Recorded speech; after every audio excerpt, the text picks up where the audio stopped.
बिस्मिल्लाहिर्रहमानिर्रहीम, अस्सलाम वालेकुम। A very good morning to all of you नाज़रीन। कैसे हैं आप सब? उम्मीद यही कि आप सब खैरियत से होंगे और एक नया दिन, एक नया वीक आप सबको बहुत बहुत मुबारक हो। अल्लाह करे ये निकलने वाला सूरज आपकी और मेरी ज़िंदगी में मस्बत तब्दीलियाँ ला सके और हम अपनी ज़िंदगी से, अपने अमल से, अपने कौल से दूसरों को जो है वो फ़ायदा पहुँचा सके। इसी दुआ के साथ करते हैं अपने प्रोग्राम का आगाज़। मेरी हमेशा कोशिश रही कि सेहत के हवाले से बात की जाए नाज़रीन। जिस तरह हम जिस्मानी सेहत की बात करते हैं ना, कि जब आप हेल्दी होते हैं तो आप लोगों को खुशियाँ भी डिलीवर कर सकते हैं और आप खुद उनके साथ सेलिब्रेट भी कर पाते हैं।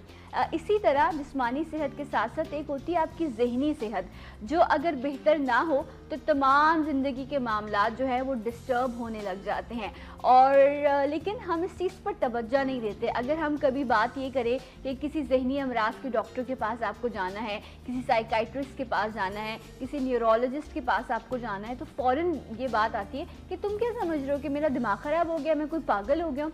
ऐसा नहीं है। मेंटल सेहत कितनी इम्पॉर्टेंट है किसी भी इंसान के लिए, एक हेल्दी लाइफ के लिए, इस पर हम बात करेंगे। और इसके साथ साथ जो है आज दुनिया भर में जो है वर्ल्ड पार्किंसंस डे सेलिब्रेट किया जा रहा है। हम भी इंशाल्लाह अपने इस प्लेटफॉर्म से कोशिश करेंगे कि इस अवेयरनेस को आप तक पहुंचाया जा सके। पार्किंसंस, जिसे उर्दू में लर्जा या राशा की बीमारी कहा जाता है, और ये बेसिकली जो है वो आपके माइंड में कुछ इस तरह का प्रॉब्लम होता है, दिमागी कुछ मसाइल होते हैं जिसकी वजह से आपका जिस्म जो है, आई बिलीव, मैं मेडिकल की स्टूडेंट नहीं हूँ, बट जितना मैं समझ सकती हूँ अब तक कि आपकी बॉडी का जो लिंक है, जो कनेक्शन है, वो इतना स्ट्रॉन्ग नहीं रहता, जिसकी वजह से आपकी बॉडी में लर्जा या राशा होने लग जाता है। आपकी बॉडी में जो है इस तरह की प्रॉब्लम आ जाती है। इसको हम कंट्रोल कैसे कर सकते हैं? लर्जा या राशा अगर बीमारी हो रही है तो उसके सिम्टम क्या है, इसके कॉजेस क्या हैं और यकीनन इसका ट्रीटमेंट क्या हो सकता है, इस हवाले से इंशाल्लाह आज हम अपने प्रोग्राम में बात करेंगे। जब इतना ख़ास डे मनाया जा रहा है, जब अवेयरनेस की बात की जा रही है, जब मेंटल हेल्थ की बात की जा रही है, तो आज हमने एक ऐसे ही मेहमान को आपके लिए यहाँ पर मदऊ किया, जिनको हम बहुत अरसे से जिनको हम ट्रेस कर रहे थे कि ये हमें मिल जाए, तो हम इन्हें अपने प्रोग्राम में बुलाएं। माशाल्लाह से 33 इयर्स हो गए इनको अपनी सर्विसेज देते हुए। मेडिसिन की फील्ड में इनका बहुत बड़ा नाम है, लोग इनको जानते हैं। अभी ये मुझे बता रहे थे कि तकरीबन 80 ममालिक में जो है ये ट्रेवल कर चुके हैं और अपनी सलाहियतों का से जाके लोगों की क्लासेस भी देते हैं, लोगों को पढ़ाते भी हैं और लोगों को फ़ायदा भी पहुंचाते हैं। मेरे साथ मौजूद हैं प्रोफेसर आरिफ हैरेकर साहब। अस्सलाम वालेकुम। डॉक्टर साहब, आप कैसे हैं? अल्लाह करम है, खैरियत से हैं? डॉक्टर साहब, ये बताइए कि जो ज़हनी सेहत है, जिस तरह जिस्मानी सेहत है ना, आपको बुखार हो गया या स्टमक का प्रॉब्लम हो गया, और कहते हैं आपका जो पेट है वो तमाम आपकी बॉडी को कंट्रोल कर रहा होता है, दिमागी जो बीमारी है इसकी असल वजह क्या होती है? मेंटल हेल्थ किसी हेल्दी ज़िंदगी के लिए कितनी इम्पोर्टेंट है? जी जी बिल्कुल। बिस्मिल्लाहिर्रहमानिर्रहीम, बड़ा अच्छा सवाल किया। इनफैक्ट इंट्रोडक्शन में जो आपने बात की, it was very very correct, it was spot on. क्योंकि जो आपने बात की है कि जो मेंटल हेल्थ है, नॉट ओनली मेंटल हेल्थ, दिमागी control, yes, the mental control is so important. आप पेट की जो बात कर रही हैं, पेट is also control from the brain. Yes, everything comes from the brain, that's the most important single thing. और मेंटल हेल्थ की इतनी ज़्यादा इम्पोर्टेंस है कि कोई भी एज हो, from mental retardation in children to adults, सोच की बीमारियाँ, मेमोरी लॉस, हाफ़ज़े कमज़ोरी की बीमारियाँ, और उसके साथ साथ चलना फिरना, every activity of the body is controlled by the brain. Yes, very true. तो इट्स सो इम्पोर्टेंट कि दिमाग जब काम नहीं करता तो कोई चीज़ काम नहीं करती है। और ये मैं बता दूं, एक बड़ी इंटरेस्टिंग बात बताऊं कि जो जिस्म का लाडला है वो दिमाग है। Brain needs all the glucose. तो जब आदमी स्टार्वेशन में चला जाता है, for example just to put that on, तो सबसे इंपॉर्टेंट चीज़ वो अपने जो ग्लूकोज की सप्लाई है वो दिमाग को देता रहता है, because the moment there is brain death the patient is gone. Yes. If you have a cardiac arrest and you recover, you're still good. But if you once you have a brain death, you're gone. तो इसीलिए जो आपने बात कही है, that's absolutely spot on, कि दिमाग जो है ये बहुत ही इम्पोर्टेंट चीज़ है जिस्म की। Yes. और दिमागी बीमारियाँ या इमराज जो हैं वो बेशुमार हैं। Yes.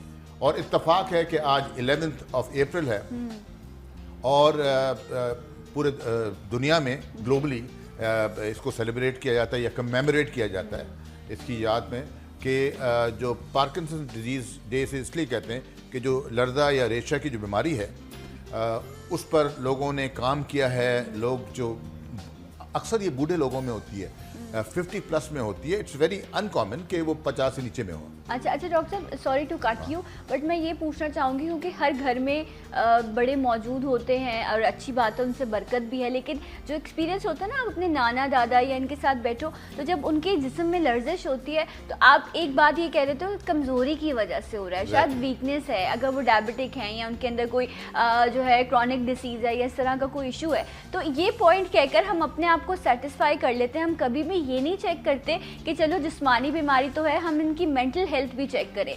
तो ये क्या ये भी एक वजह होती है जिसकी वजह से बढ़ता है? फिर वही आपने बहुत ज़बरदस्त सवाल किया है। हाँ। एग्जैक्टली यही होता है। हाँ। कि ऐसी कंट्री में, under developed country like Pakistan, अल्लाह पाकिस्तान को आगे बढ़ाए, आमीन। द थिंग इज कि ऐसी कंट्रीज में जो वो कहते हैं बुढ़ापा है, यस, बुढ़ापे में भी बीमारियां हैं जो हम कंट्रोल कर सकते हैं और जिसकी ट्रीटमेंट भी है। लेकिन जैसे आपने बताया कि एक शख्स चलते चलते गिरने लगता है, हाँ। और वो छोटे डॉक्टर के पास जाता है, वो कहता है साहब वो कमजोरी है, वो गिर रहा है, हालांकि उसको एपिलेप्टिक फिट पड़ती होती है। एपिलेप्टिक माने मिर्गी के? हाँ। ओके। वो कहते हैं साहब वो तो कमजोरी है, वो गिर रहा है, कमजोरी गिर रहा है। अच्छा। उस मिर्गी के पीछे दिमाग में रसोली भी हो सकती है, बहुत सी चीजें हो सकती हैं। तो that is how you miss. और घरों में जो बुजुर्ग होते हैं, जो जीरियाट्रिक पॉपुलेशन होती है, उसमें बिल्कुल हमारी इस कंट्री में जहाँ अवेयरनेस कम है, वहाँ पे बिल्कुल उसको सिर्फ कहा जाता है कि भाई एज की वजह से इनके हाथ कांप रहे हैं, ये हो रहा है।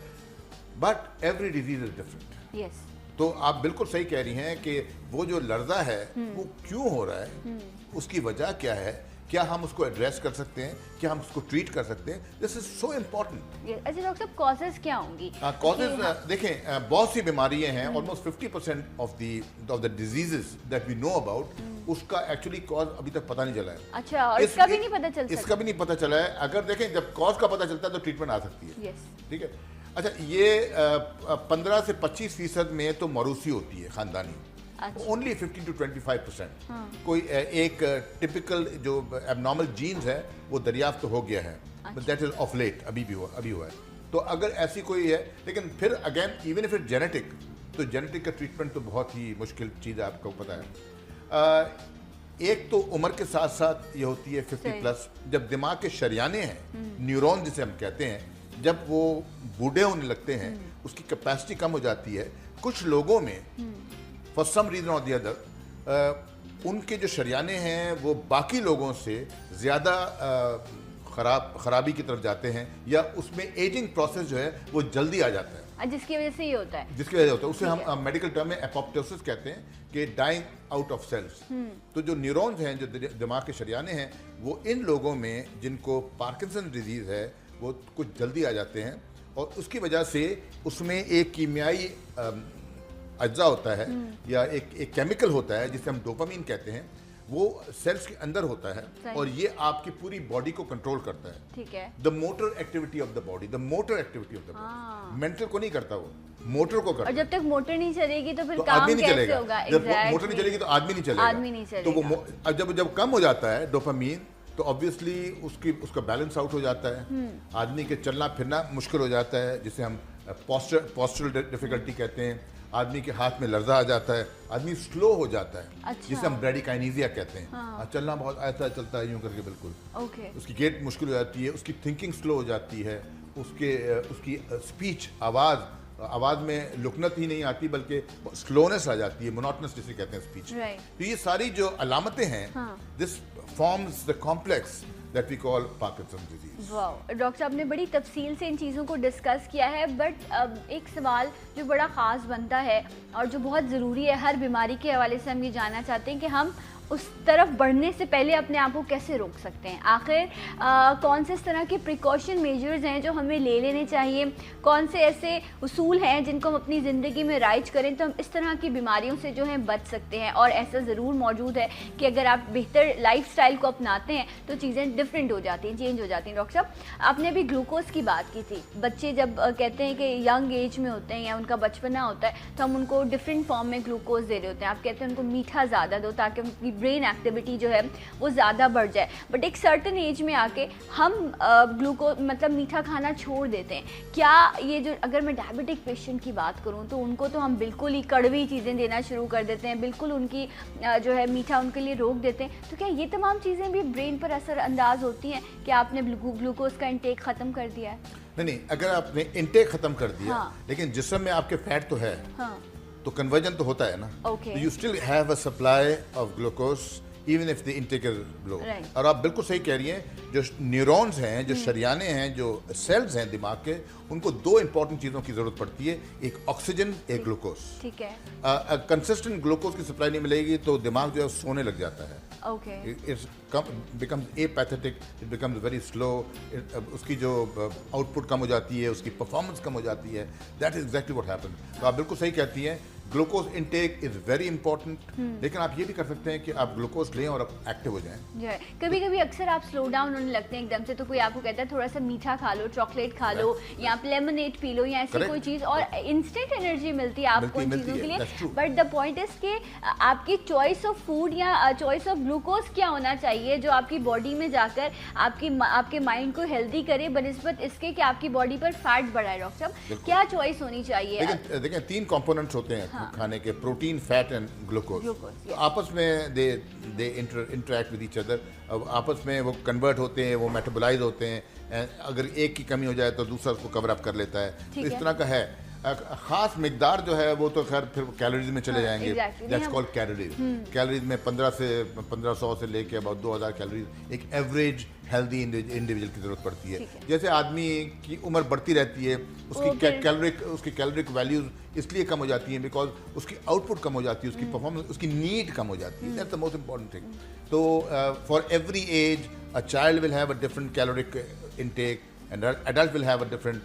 बूढ़ा आदमी होगा उसका अलग होगा, तो it depends on the individual. अच्छा डॉक्टर साहब, ये बताइए कि बेस्ट फॉर्म क्या है ग्लूकोज इनटेक की? क्योंकि नॉर्मली हमारे यहाँ वाइट शुगर ही ली जाती है, उसी का इस्तेमाल बहुत ज़्यादा किया जाता है, जो नुकसानदेह भी है। कहते हैं कि उसका इस्तेमाल नहीं करना चाहिए, लेकिन अगर हम बच्चों को के हवाले से बात करें या बड़ों के हवाले से बात करें तो किस फॉर्म में ग्लूकोज लेना चाहिए? कौन सी ऐसी ग़िज़ा है जिसमें, वैसे तो रोटी में भी कहते हैं कि रोटी में बिल्कुल है, गंदम आप जो गंदम खाते हैं, जो नान खाते हैं, जो रोटियाँ खाती हैं, that's got a very very high content of glucose. अगर इसी पॉइंट ऑफ व्यू से if you want to cut down on your fat, तो सबसे इंपॉर्टेंट चीज है कि आप ग्लूकोज कम कर देंगे इनटेक। रोटी और अगर शुगर बंद कर देंगे तो आप तो क्रैश कर जाएंगे। हाँ, अगर आप रोटी और शुगर बंद कर दें तो आपकी तो वजन ही खत्म हो जाएगा, because then you depend on protein. Protein does not increase, it is got a lot of caloric value. लेकिन फिर वही वाली बात है कि protein will not increase your weight, because गोश्त को तो अपने पट्ठों को तो मजबूत करेगा।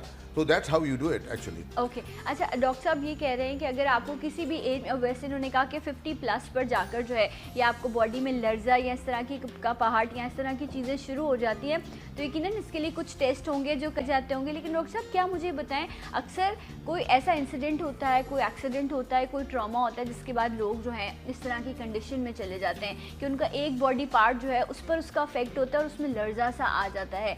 सो क्या ये भी मैं कहूँगी कि अगर ये एक किसी इंसिडेंट पर हुआ है तो ये भी क्या उस बीमारी की शक्ल होगी? Absolutely, I am impressed by you, क्योंकि आपने इतना इंपॉर्टेंट सवाल किया है। Thank you doctor. This is very very very very correct. It might take some time to answer this question. लेकिन दो चीज़ें होती हैं, एक पार्किंसंस डिजीज होती है, एक पार्किंसोनिज्म होता है। ओके। जिसकी आप जिक्र कर रही हैं, बिल्कुल सही कर रही हैं। फॉर एग्जाम्पल, जैसे मोहम्मद अली को था, जो हमारे फेमस बॉक्सर थे, उनको जब पंच लगता था तो उनको भी इस किस्म का लगता था, but that was different. That was a punch drunk syndrome.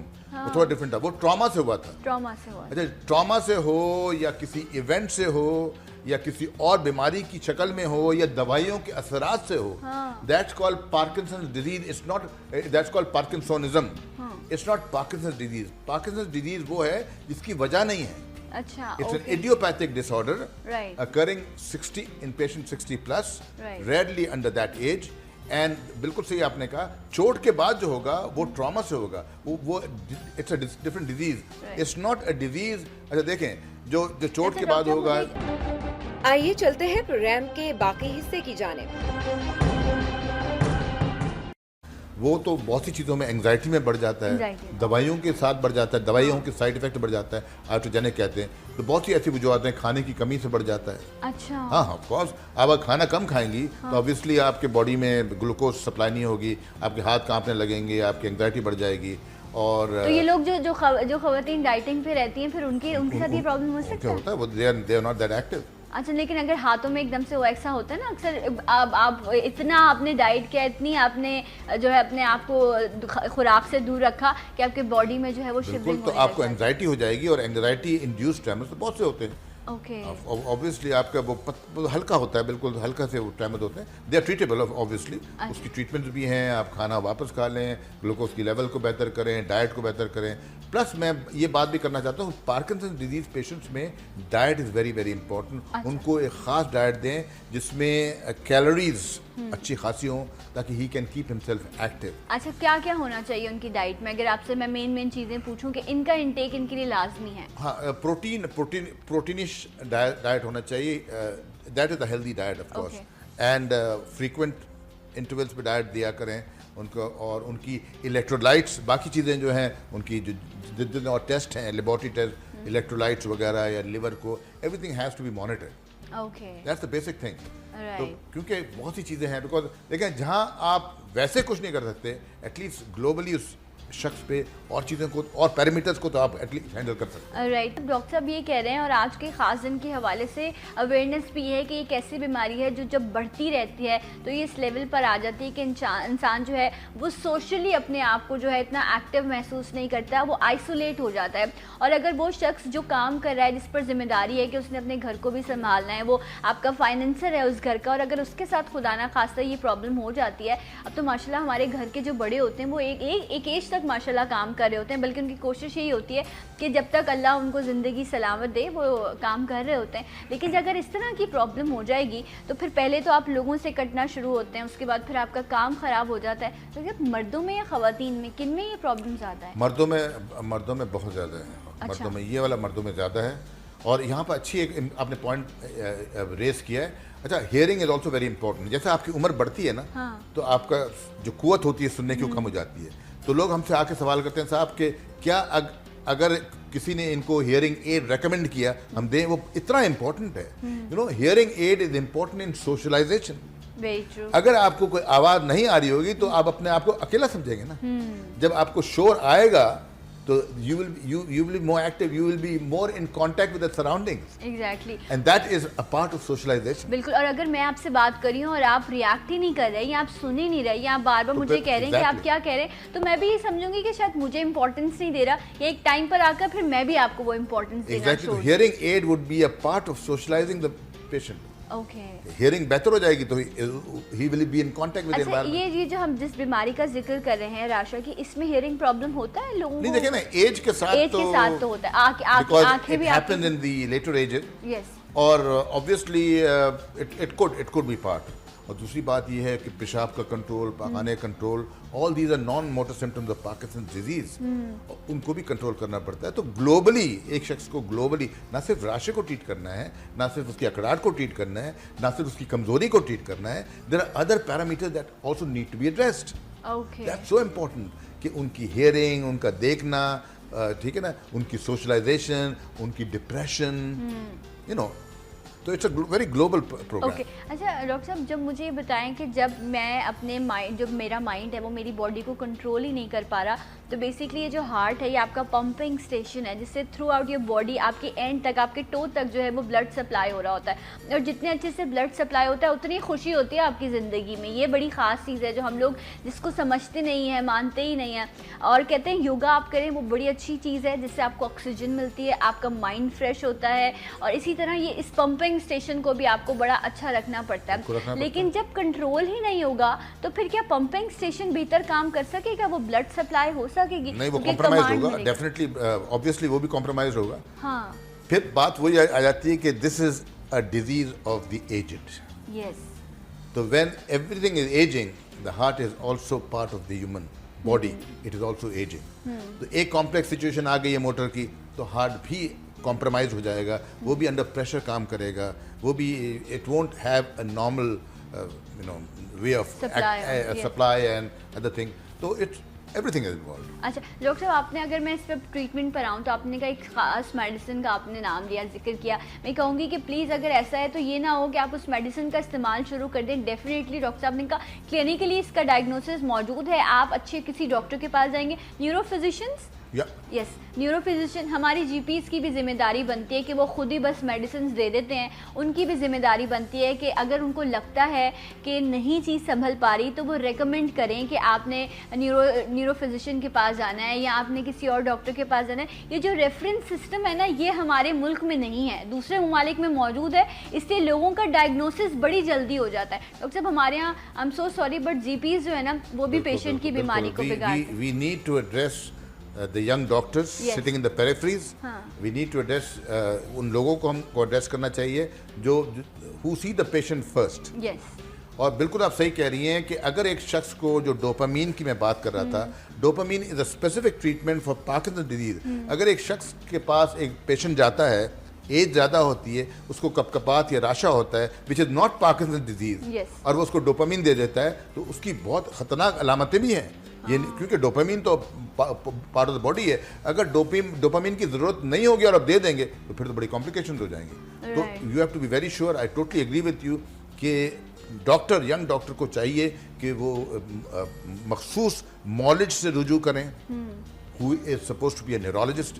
Obviously, हर प्रोग्राम में यही प्रॉब्लम होता है कि सर हम आपके पास आ नहीं सकते क्योंकि आपकी फीस ज़्यादा है, ये है वो। But we do social work as well. Every neurologist, every big neurologist does social work. तो आपको लोगों को पता होता है कि कौन से न्यूरोलॉजिस्ट कहाँ हैं। इट इज़ वेरी इंपॉर्टेंट कि आप उसको डायग्नोस करें। कितने सारे पेशेंट रसोली के मर जाते हैं सर के दर्द। मेरे पास हर महीने 3-4 पेशेंट, मेरे पास हज़ारों पेशेंट ने आपको बताया था, हर महीने 3-4 पेशेंट आके मर जाते हैं क्योंकि लोग उनको सोच की बीमारी कहते हैं, लोग उनको दर्द शकीका कहते हैं, माइग्रेन होता ट्यूमर है, और उसको 6-8 महीने अपने पास रखते हैं डॉक्टर। जब वो पेचीदा हो जाता है फिर कहते हैं डॉक्टर आरिफ साहब को दिखाएं जनाब, यार उनको वह ले जाएं, लेकिन it's too late. It's too late, exactly. So diagnosis. मैं अभी एक हॉस्पिटल में क्योंकि होता है जाना आपका किसी वजह से, तो वहाँ पर जो है एक खातून थी, अपने हस्बैंड के साथ आई थी किसी इंटीरियर के किसी शहर से। तो उनका जो बच्चा था ना, उसकी आइज़ बिल्कुल येलो हुई हुई थी, पेल हो जाते होता है ना, वो हुआ। और वो कंप्लेन ये कर रही थी कि मेरा जो बच्चा है उसकी उम्र थी कोई 7-8 साल। वो कहते हैं कि बहुत अरसा हो गया डॉक्टर, इसके जिस्म में खून नहीं बनता। तो डॉक्टर ने जो बैठी थी उसने कहा इसको ना आयरन की कमी होगी। उनके पास रिपोर्ट्स भी थी। एक ऐसा बच्चा एक डॉक्टर को बैठे हुए, अगर एक माँ बाप इस तरह की कंप्लेन कर रिपोर्ट्स दे कि आपको पता होना चाहिए खून नहीं बन रहा, खुदा ना खास्ता थैलेसीमिया या इस तरह की कोई चीज़ है, बट हम लोग रिपोर्ट्स देखना भी उस टाइम मुनासिब नहीं समझते कि यार ये मतलब इनको मैं क्या बताऊंगा। मुझे बड़ा दुख हुआ।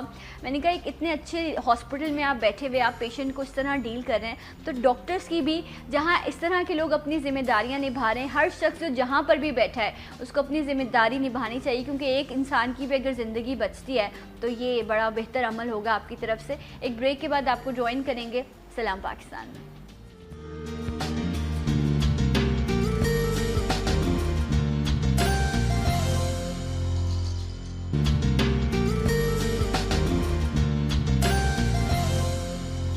वंस अगेन वेलकम बैक, सलाम पाकिस्तान नाज़रीन, आप सबको खुशामदीद कहते हैं। डॉक्टर आरिफ हमारे साथ मौजूद हैं और आज जिस तरह का ग्लोबली जो है वो पार्किंसन डिजीज़ जो है इस हवाले से अवेयरनेस डे सेलिब्रेट किया जा रहा है, तो हमने भी कोशिश की कि अपने प्लेटफॉर्म से आप तक सबको अवेयर करें कि ये बीमारी है क्या, इसकी वजह क्या होती है। डॉक्टर साहब ने कहा कुछ बीमारियाँ बड़ी ख़तरनाक है डॉक्टर साहब, उनका डायग्नोसिस ही नहीं है, फिर उनकी वजह भी नहीं पता चलती, लेकिन हैं ये खामोश बीमारियाँ जो एकदम से आती हैं और एकदम से आपकी ज़िंदगी को जो है वो उसमें भी ये लर्जा तारी कर देती हैं, क्योंकि आप सोशली जो है वो डिस्टर्ब हो जाते हैं। डॉक्टर साहब, एक शख्स जो घर का फाइनेंसर है या जो काम कर रहा है और उसको अगर इस तरह की बीमारी हो जाती है, वो अपने लाइफस्टाइल को कैसे बैलेंस करेगा, क्या करना चाहिए? सोल अर्नर जो होते हैं ना, जो सोल अर्नर्स होते हैं, जो वाहिद लोग होते हैं घर चलाने वाले, अगर उसको हो जाए तो ये बहुत बुरा हाल है। अच्छा, लेकिन जॉब तो वो कर नहीं सकते, डिसेबल्ड हो जाते हैं, माजूरियत हो जाती है, और ऐसा कोई यहाँ पे ऑर्गेनाइजेशन नहीं है जो आपको सपोर्ट करे। In the western world obviously they have organization जो उनको सपोर्ट करेगी द डिसेबिलिटी के, यहाँ भी है, लेकिन ऑब्वियसली तो ये डिसेबल्ड में आ जाते हैं फिर जब इस तरह की कंडीशन हो जाती है। Totally ओ माय disabled हो जाते गॉड, हैं। जब वो देखें आप चल चल फिर फिर नहीं नहीं सकते सकते तो फिर अच्छा ये डॉक्टर साहब कह रहे हैं कि ये वर्स्ट कंडीशन जब होती रहती है तो फिर डेफिनेटली आप में इतना लर्जा होगा कि आप कदम भी इस तरफ रखेंगे तो वो इस तरफ जाएगा, आपके गिरने के खतरे ज़्यादा हो जाएंगे, आप कोई चीज़ पकड़ नहीं सकेंगे, आप कोई चीज़ प्रॉपर खा नहीं सकेंगे। तो सोचें कितनी मुश्किल होती होगी ऐसे लोगों की ज़िंदगी, वो किस तरह अपने लाइफस्टाइल को मैनेज आप करते ब्रेड हैं। नहीं काट सकते, आप दांत नहीं ब्रश कर सकते, because if you do that you go like that, हाँ exactly. Everything is totally zero. ये चाहे ख़वातीन हो या मर्द हो, दोनों के लिए लाइफस्टाइल जो है वो बहुत मुश्किल हो जाता है, क्योंकि हर शख्स की कुछ ना कुछ जिम्मेदारी तो होती है। चलिए किसी और की जिम्मेदारी ना हो, आपने अपने लिए तो जो कुछ करना है ना, आप वो भी जो है वो नहीं कर पाते। डॉक्टर साहब एक तो आपने मेडिसिन का जिक्र किया, इसके अलावा और क्या इसके लिए ट्रीटमेंट हो सकता है? ट्रीटमेंट जी बिल्कुल है, physiotherapy is very very important. Okay, physical activity बढ़ाना, हाँ प्रॉपर तरीके से उनको what we call gait training, ठीक है। तरीका चलने की तरीकाकार बताएं। कुछ गैजेट्स हैं ऐसी, जैसे पैर में जब वो चलते हैं तो चलना मुश्किल हो जाता है, तो स्पेशल शूज़ बन सकते हैं इनके लिए, स्पेशल इक्विपमेंट होता है। देन ऑफ कोर्स स्पीच के लिए अच्छा अभी एक नया सिस्टम निकला है स्पीच के लिए, विच इम्प्रूव्स द स्पीच, क्योंकि बहुत ही स्लो स्पीच होती है, मैं आपसे मिलना वेरी स्लो। हाँ तो speech therapy, Okay. Physical therapy, physical activity, social improvement, occupational therapies, ये सारी दे आर एज इम्पॉर्टेंट। फिर ऐसी भी दवाइयाँ हैं जो लीवोडोपा जो है, लीवोडोपा खुद नहीं होती लेकिन उसी की तरह वो एक्ट करती हैं, which are called dopaminergic compound, which are much safe, वो हम दे सकते हैं। तो चीज़ें तो काफ़ी सारी हैं। और फिर सोशलाइजेशन को ट्रीट करें, साइकोथेरेपी इनको दें, सोशलाइज करें इनको, रिहैबिलिटेट करें, तो it's a very global thing. काफ़ी चीज़ें कर सकते हैं आप इनके लिए, but then you have to have that. यहाँ पर आपके पास कौन से रिहैबिलिटेटिव यूनिट्स हैं? एक गरीब को अगर लर्जा होगा वो कहाँ जाएगा? एक तो जीरो हो जाता है, there is no money, he can not work. उसके बच्चे होते हैं 6, 7, 8 बच्चे, 4 बेटियां 2 बेटे, तो व्हाट डज वन डू? मतलब इतनी खौफनाक बीमारी है ये कि ये आपको नहीं, आपकी फैमिली को भी जो है इसके जो है इसके ड्रॉबैक्स जो हैं वो उनको फेस करने पड़ते हैं। तो प्लीज़ अगर इस तरह की कोई भी चीज़ आपको महसूस होती है, आपको लगता है चलते चलते आप गिर जाते हैं या आपका जिस्म का कोई हिस्सा जो है वो एकदम से उसमें शिवरिंग होने लग जाती है, तो यस डॉक्टर साहब ने ज़रूर कहा कि ट्रॉमास की वजह से या इन तमाम चीज़ों की वजह से ये होता है, लेकिन अगर ये किसी इंसिडेंट की वजह से भी हो रहा है, ये ओकेजनली भी है, तो भी आप ज़रूर डॉक्टर के पास जाएं, क्योंकि अगर आप अपना ख्याल रखेंगे तभी आप अपने प्यारों से भी मोहब्बत का इजहार कर सकते हैं ना, तब आप उनका भी ख्याल कर सकेंगे। अगर आप अपना ख्याल नहीं करेंगे तो फिर कुछ नहीं हो सकता। कॉज को जानना, सिर्फ मेडिसिन ले लेना हल नहीं है। डॉक्टर साहब एक छोटी सी मिसाल है ना, टेबल है मेरे पैर पे रखा हुआ है, अब मैं पेन किलर्स ले जा रही हूँ, उसका क्या असर होगा? पहले तो मुझे उस टेबल को हटा, अपने पैर को निकालना होगा उसके नीचे से, उसके बाद फिर मैं कुछ भी लूँगी तो वो मुझे सपोर्ट करेंगे। दैट इज़ इम्पॉर्टेंट ना, तो हम वो नहीं करते। एग्जैक्टली अगर किसी को घुटने में दर्द होता है या कमर में दर्द होता है और उसका वेट इतना ज़्यादा होता है, तो आप उसको दवाइयाँ दिए जाते हैं। जो मोस्ट सिंगल इम्पॉर्टेंट चीज़ है वो ये कहें भाई कि आप वजन तो कम करें। इन द वेस्टर्न वर्ल्ड वो तो अगर आप वहाँ चले जाएंगे और कहेंगे घुटने में दर्द है, he looks at your weight, ये से sorry come back after month, कहेंगे दवाई नहीं दे रहे, नहीं दवाई मैं क्या दूंगा आपको, पहले आप वजन तो कम करें। और आप यकीन नहीं करेंगी कि उन लोगों में अगर वजन कम होगा 50% तो वैसे ही ठीक हो जाते हैं without medication. Yes, you seen that कि अगर किसी को घुटने में दर्द हो और वो अपना 10-20 kg कम करे तो घुटने का दर्द ही खत्म हो जाता है। नहीं, वो एक फ्रेम है ना, उस पर आप इतना वजन ला देंगे तो डेफिनेटली कोई भी चीज़ होगी तो वो जो है वो हिलने लग जाएगी, वो स्ट्रक्चर। इसलिए लेकिन फिर भी अल्लाह ने हमारी ऐसी मशीनरी बनाई है कि ये बहुत कुछ बर्दाश्त करती है, लेकिन एक लेवल पर आकर फिर ये जो कुछ चीज़ें ऐसी होती हैं, चाहे दर्द हो चाहे बुखार हो, ये वो चीज़ें जो इंडिकेट कर रही होती हैं इंसान को कि there is something wrong, please जाग जाओ, ये अलार्म है, जाओ डॉक्टर के पास जाओ। और लेकिन हम उस अलार्म को नहीं समझते। हमारा डॉक्टर से दर्द का रिश्ता होता है, जब हमें दर्द होता है उस टाइम पर भी हम जाते हैं और हम डॉक्टर कहते हैं कि कोई टेस्ट ना करवाना हमारा, हमने टेस्ट नहीं करना। हम वीकेंड पर जाकर 10,000 8,000 का खाना ज़रूर खा लेंगे, लेकिन टेस्ट मैं अगली सैलरी पे कराऊंगा, मेरे लिए इतना इंपॉर्टेंट नहीं है। ये डॉक्टर बहुत टेस्ट कराता है इसलिए इसके पास नहीं जाना, किसी और के पास जाना है। डॉक्टर साहब क्या इस पर भी एक अवेयरनेस डे रखना पड़ेगा कि प्लीज़ जाओ टेस्ट कराओ, डायग्नोसिस करवाओ? वो कहते हैं दर्द की गोली दें, दर्द की गोली दें, सर में दर्द है दर्द की गोली दें। अगर खुदा ना खास्ता आपके सर में रसोली है जो बढ़ रही है and you are going to die in 3 months time, तो फिर भी कहेंगे सब दर्द तो खत्म करें। हाँ डॉक्टर, ये जो आप बार बार सर में रसोली की बात करें, ये क्या बीमारी पाकिस्तान में बढ़ रही है? अच्छी खासी है, अच्छा, और इसके ये अच्छा, कहते हैं ये जिस तरह की चाहे ट्यूमर्स हो, ये कैंसर हो या इस तरह की जो रसौली होती है, ये खामोशी से हो रही होती है और एकदम से पता चलती है, तो इसमें भी लेकिन जब पता चलती है हाँ। it's too late at times. Okay लेकिन हमें सर का दर्द होता है तो हम अक्सर शिकायत करते हैं यहाँ दर्द हो रहा है तो मेरा ब्लड प्रेशर शायद हाई होने वाला है, मुझे नींद से आ रही है तो मेरा बीपी लो हो रहा है, साइड में दर्द हो रहा है तो मुझे मिग्रेन हो रहा है। हम we will need to do a full program, Yes. 2-3 programs on this. मैं कई कर चुका हूँ हाँ। so many years, और ये बड़ा इंपॉर्टेंट है कि लो ब्लड प्रेशर कोई चीज़ नहीं होती है। Yes very true. ठीक है ना, हाई ब्लड प्रेशर भी कोई चीज़ नहीं होती है। अच्छा। बिकॉज आप बार बार जाके अपना ब्लड प्रेशर चेक कर रहे हैं, 140/90 is not high blood pressure. जब आप एक इस सिचुएशन में चले जाती हैं तो दिस इज नॉर्मल के ब्लड प्रेशर विल राइज। उसके बाद जब घर चले जाएंगे आप देखेंगे नॉर्मल हो जाता है। अब आप बेचारे एक जूनियर डॉक्टर पे जाएंगे, वो आप गोली दे देगा ब्लड प्रेशर की तो वो तो फॉल कर जाएगा, फिर तो डेफिनेटली फॉल कर जाएगा। तो these are things you need to have the knowledge. तो डॉक्टर वो लोग जो अपनी you have to be a जिंदगी trained, में सुने हाँ। सना, you have to be a trained neurologist. You have to be a headache specialist to know what a headache. आपको जो मैं आपको नेक्स्ट इसमें बताऊंगा कि दर्द शकी का जो माइग्रेन है ये इतना कॉमन है और इसकी ट्रीटमेंट जो है वो बड़ी स्पेसिफिक है और सब ठीक हो जाते हैं। अच्छा, क्योंकि लोगों को सालों 20,000 से ज्यादा मेरे पेशेंट है, सब ठीक हो जाते हैं, but you must know what to do and what not to do. It's not the medication. Right अच्छा, यहाँ ये बड़ा इंपॉर्टेंट है कि हेडेक्स जो सर के दर्द होते हैं वो मुख्तलिफ किस्म के होते हैं और उनके पीछे मुख्तलिफ वजूहात हो सकती हैं। 50 टाइप्स होते हैं। 50 टाइप्स ऑफ हेडेक्स हैं। ओ माय गॉड, इतना सब ब्रेन है।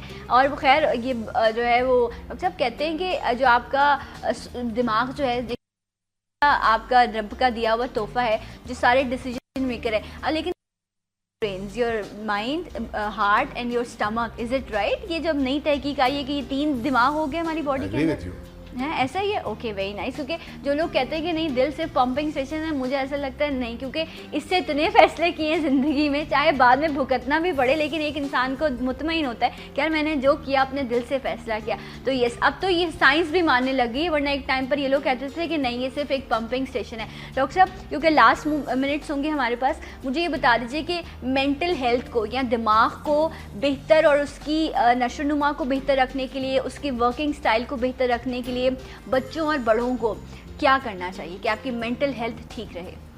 सबसे पहली चीज मसरूफियत। मसरूफियत, ओके। अगर आप मसरूफ नहीं होंगे हाँ। तो आपके पास सोचने का टाइम बहुत होगा। हाँ। सब सवाल हम करते लोगों से, आप करते क्या हैं? सब करते हैं तो कुछ भी नहीं हो, तो फिर जब कुछ नहीं करते तो बीमार तो आपको होना है। सबसे पहली चीज मसरूफियत। सेकंड चीज सोशलाइजेशन। आपके बच्चे के दोस्त बहुत जरूरी हैं। अच्छा। अगर वो लोनर है, if is an introvert, he is not going to get better because you learn from people, you learn from mingling with people, you learn from contact, you learn from socialization. तो सबसे important चीज़ है मसरूफियत, socialisation, keep good friends. बच्चों के लिए सही, बड़ों के लिए भी यही है कि you have to move around. अच्छा, सबसे इम्पोर्टेंट चीज़ है मोबिलिटी। ओके। ओल्ड एज में आदमी का चलना फिरना is the single most important factor. अच्छा। और दिस इज एग्जैक्टली जब आप बात करती हैं कि बीमारियां कम भी हो गई हैं और ज़्यादा भी हो गई हैं, और डायबिटीज़ जो है वो बेशक वो डायग्नोसिस की ज़्यादा हो गई है लेकिन बढ़ भी रही है। हार्ट की डिजीज क्यों बढ़ रही है? क्योंकि हमारी एक्टिविटी खत्म हो गई है। हम घर से निकलते हैं बाहर, ड्राइवर को कहते हैं दरवाज़ा खोलो, दरवाज़ा खोलो, गाड़ी में बैठ के वापस आ जाते हैं और घर में आ जाते हैं। We have no physical activity. Right. So we need mental contacts, we need physical activity, we need socialization. Okay right. तो अब डॉक्टर साहब ये भी ज़रूर कह रहे हैं कि अगर आपके जो घर के बड़े हैं, आप उनको अगर वो बीमार भी हैं तो ऐसा नहीं कि आप उनको एक कमरे में बंद कर दें, आप खाना डाइनिंग टेबल पर लगाएं, उनसे कहें कि आप थोड़ी देर के लिए उठ के आ जाएं। एक तो वो सबसे मिलेंगे, थोड़ी एक्टिविटी होगी, आप उनसे कोई चीज़ पूछें, चाहे फैसला आपने लेना हो, लेकिन उनको ये एहसास जिम्मेदारी दें, उनको थोड़ा बहुत चलाएं, वक्त गुजारें अपने बड़ों के साथ। ये वो तमाम चीज़ें हैं जो आप इंसान को बीमारी से महफूज रखती हैं और आपको आगे बढ़ने की हिम्मत और हौसला देती हैं। डॉक्टर साहब, थैंक यू सो मच, बहुत शुक्रिया। इस वादे के साथ आपको जाने के लिए कहूँगी कि आप नेक्स्ट टाइम इंशाल्लाह एक ब्रेक लूँगी और मिलूंगी आपसे ब्रेक के बाद। सलाम पाकिस्तान।